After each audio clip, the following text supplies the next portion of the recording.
یہ میری خوش قسمتی کہ میں حضور کا امتی، ساری زندگی اس کا شکریہ ادا کرتا رہوں تو حق کے شکر ادا نہیں۔ ہم حضور کے امتی، نبی انتظار کرتے رہے، شب ہجر کی سختیاں کوئی اس سے جا کے پوچھے، تیری راہ تکتے تکتے جسے صبح ہو گئی۔ زندگیاں گزار دی انہوں نے، سلمان فارسی کی کہانی سن، مجوسی کے بیٹے تھے، حق کی طلب میں نکلے، باپ نے گھر سے نکال دیا، یثرب کی جانب جاتے ہوئے ایک قافلے میں شامل ہو گئے۔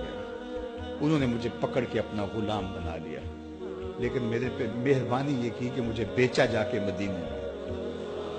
ایک یہودی نے مجھے خرید لیا، میں اس کے باغ میں گوڈی کرتا تھا، کام کرتا تھا، کھجوریں توڑتا تھا، لیکن میں انتظار میں تھا کہ کبھی وہ نبی آخر الزماں آئے تو مجھے دید ہو، کبھی عرش پر، کبھی فرش پر، کبھی ان کے در، کبھی در بدر۔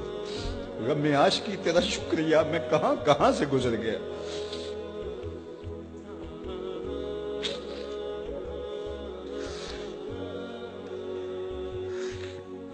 کہتے ہیں ایک دن میں اپنے باغ میں کھجوریں توڑ رہا تھا کہ ہواؤں میں مستی پیدا ہو گئی اور ہر سمت سے طلع البدر علینا کی صدائیں گونجنے لگی۔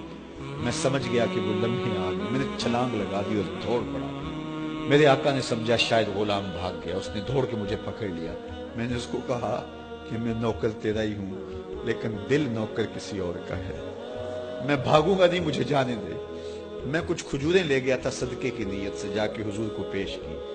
آقا کریم نے فرمایا ہم نبی صدقہ نہیں لیتے۔ کہتے ہیں نشانی ایک پوری ہو گئی، کہتے ہیں کہ میں کچھ دنوں کے بعد اور کھجوریں لے گیا اور میری نیت ہدیہ کی تھی، میں نے پیش کی، حضور نے قبول فرما لی۔ لیکن میں بھی کہتا تھا تیسری نشانی بھی پوری ہو لے تو پھر مانوں گا، اور وہ کیا تھی؟ دو کندھوں کے درمیان مہر نبوت۔ کہتے ہیں ایک دن حضور میرے باغ میں آئے اور آقا کریم نے اپنے مبارک کندھے پہ چادر رکھی ہوئی تھی اور چادر کی اوٹ میں مہر نبوت چھپی ہوئی تھی، اور میں پیچھے ہو کے دیکھتا تھا، اور میری آرزو یہ تھی کہ کوئی تیز جھونکا ہوا کا آئے اور چادر ہٹ جائے اور میں مہر نبوت کی زیارت کر لوں۔ حضور میرے ارادہ قلب سے آگاہ ہوئے، فَأَلْقَى إِلَيَّ رِدَاءَهُ، حضور نے چادر اتار کے میری جانب پھینکی اور پھر ایسے رخ کر کے فرمایا انظر الی ما امرت بہ، اس پادری نے جو بتایا تھا دیکھ لے آ کے۔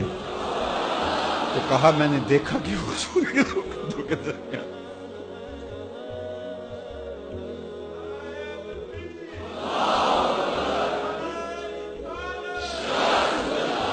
شب ہجر کی سختیاں کوئی اس سے جا کے پوچھے، تیری راہ تکتے تکتے جسے صبح ہو گئے۔ ہم نے تو کوئی انتظار نہیں کیا نا، ہم نے تو کوئی دکھ نہیں سہا، ہم سوئے تھے مقدر جاگ اٹھے۔ ہمارے والد مسجد سے مولوی صاحب کو بلا لائے، انہوں نے کان میں آ کے کہا مبارک ہو تو حضور کا نوکر بن کے آ رہا۔ میرے والد گرامی ایک شعر جھوم کے پڑھا کرتے تھے، محمد جانے جانا ہے، پیغمبر ہو تو ایسا ہو، رسولوں کی بشارت سے مبشر ہو تو ایسا ہو، امر توقیر کا سب کو موکر ہو تو ایسا ہو، کیا ہم کو غلام ان کا مقدر ہو تو ایسا ہو۔ میں اپنے مقدر پہ قربان نہ جاؤں، آپ اپنے مقدر پہ نثار نہ جائیں، ہمیں وہ نبی ملا جو نبیوں کا نبی۔